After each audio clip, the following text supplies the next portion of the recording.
Hello, Dean. You can hear me, mate? Hi, Paddy. Yeah, I can hear you, mate. Win, clean sheet, place in the fourth round, but were you a bit fearful at half time? Maybe some of that might have been elusive because you made the triple change. Yeah, I wasn't fearful. I was annoyed because I thought we actually started the first 5 or 10 minutes all right. I thought we looked quite bright on the ball, and I said as much to Shaky on the bench. But then we got embroiled in a scrap, and that's not the way, we play. We can't play like that. We gave away too many free kicks and allowed them to put the ball in the box, and made it a real tough first half for us. So we were always going to make changes because we needed to get minutes into the likes of Milot and Timu, and thankfully I think bringing that quality off the bench has helped us get the victory. Yeah, and you said there, Dean, Mila Rashid's first goal for the club, but his all-round game, he just showed what you've said all along, that you've been without your big players, and that quality showed there tonight what he brings to the mix.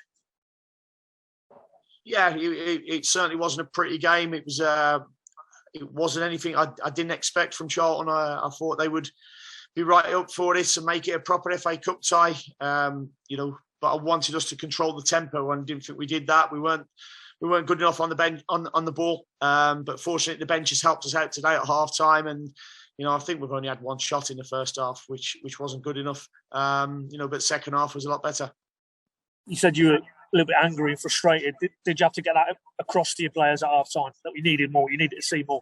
I didn't, to be honest. I just actually made the 3 changes and told them what I wanted to see in the second half. I felt, their keeper wasn't kicking it very far, and our back four were too deep, probably 15, 20 yards too deep, and we needed to sort that out. So we got our back four a lot higher in the second half. So, if we didn't win the header or they won the header, it was always dropping in their half rather than our own half. So little things that we needed to iron out in the second half.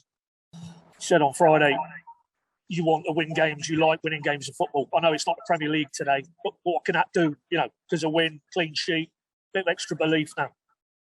Yeah, it gives everybody a boost to break the cycle, so to speak. I don't think the last 3 Premier League games have been a fair reflection of us as a team. I think the squad's been decimated since we played Manchester United, which hasn't helped. And unfortunately, Billy Gilmore was meant to play today and got injured in training yesterday, and Todd Cantwell was ill. Johnny Rowe isolating. So we've still got some issues like many clubs, but it's good to have the quality of the likes of Timu and Milo coming back, Grant Hanley, Tim Krull, just to name a few. So Johnny Rowe isolating, so we can obviously read between the lines there. Just to clarify though, Dean, you said with Todd got a bit of illness, not in the same scenario as Johnny Rowe? No, not in the same scenario as Johnny, hopefully. Yeah, well, yeah, you never know in a minute, do you? And just Josh Sargent, was there anything there? He just came up at the end. Was there an injury there? He just cramped, so he'll be fine for Wednesday. It was just a little bit of cramp, so we could get Adam Eder on. I thought he worked his socks off. Sarge, he just needs a goal at the moment. Just final one from me, Dean. Obviously, I think it was 3,000 or so there today. For them as well to see a win, they're probably overdue that. It's good to give them something to go back down the road to Norfolk, isn't it? Yeah, it certainly is. I mean, it does everybody the world of good just getting that victory. It's an FA Cup third round. Anything can happen, as we've seen over the last couple of days. So it's nice to get through to the next round, and hopefully we can have a home draw now. Yeah, that'll be nice. Cheers, Dean. Well done today, mate. Cheers. Thanks, Paddy. Cheers, Paddy. Anybody else, just stick your hand up, please. If not, we'll... Oh, Michael, go on. Sorry, I was just trying to find the raise hand button there. My fault. Hi, Dean. Well done. Michael, yeah, good, thank you. So did you just say that John Rowe contracted COVID? Did you say? No, he's isolating, whether he's got COVID or not. He's having to follow government guidelines. Got you. Okay, all okay. So that's good. And with Billy, is that a worry going into Wednesday in the coming games, or should he be okay? Yeah, no, he'll struggle for Wednesday. I think it looked like a high ankle sprain. Quite an innocuous challenge in a small-sided game yesterday. He was due to play, so unfortunately, we'll have, I think he's got a scan today, so we'll find out how he is after that. Okay, fingers crossed. I suppose the one thing today does prove, although I feel like it's sort of been said repeatedly, is what Timu Pukki does. And I guess a goal like that shows that maybe a potential for a partnership between him and Milot in terms of getting forward and getting in behind defences. Yeah, I think you can see both players want to get behind back fours or back fives as it was today.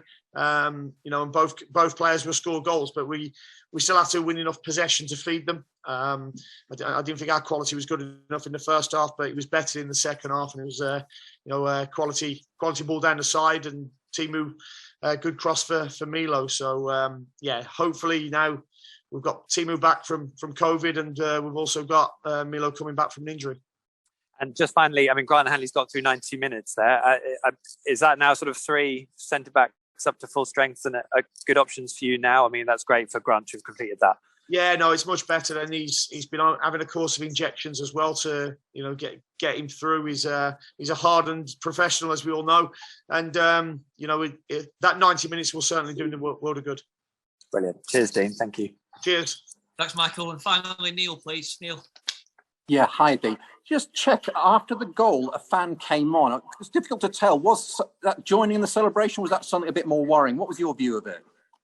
I don't know, really. I mean, it looked like a daft dance to me, but we don't condone obviously anybody coming onto the pitch, and they should all refrain from it, especially in the current climate. Thank you. Cheers. Thanks, Neil. Thanks, everyone. Thank you.